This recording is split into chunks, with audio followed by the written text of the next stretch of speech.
Hybridization বা সংকরায়ন বের করার শর্টকাট টেকনিক আমি দেখাবো। এটা মিথেনের মধ্যে কোন ধরনের সংকরায়ন ঘটে, অ্যামোনিয়াতে কোন ধরনের সংকরায়ন ঘটে এবং পানিতে কোন ধরনের সংকরায়ন ঘটে। খুব সহজভাবে আমি বুঝাবো। সেটা হলো মিথেনের মধ্যে sp3, অ্যামোনিয়াতে sp3 সংকরায়ন ঘটে এবং পানিতেও sp3 সংকরায়ন ঘটে।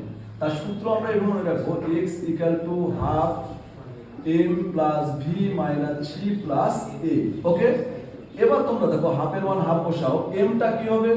এমটা হবে সেই যৌগের কেন্দ্রীয় পরমাণুর যোজ্যতা স্তরের ইলেকট্রন।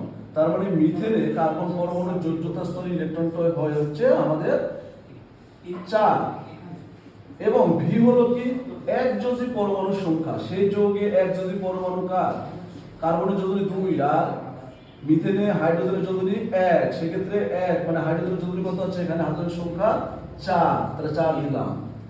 মাইনাস সি হলো ক্যাটায়নের সংখ্যা, এখানে কোনো পজিটিভ আছে নাই, তাহলে ক্যাটায়ন 0 এবং প্লাস অ্যানায়ন মানে কোনো নেগেটিভ চার্জ আছে না, তাহলে অ্যানায়ন 0। সেক্ষেত্রে আমাদের থাকবে কি 2 × 4 = 8, অর্থাৎ 2 দ্বারা ভাগ করলে 4। অতএব বলতে পারি 4 মানে sp3 সংকরায়ন ঘটবে।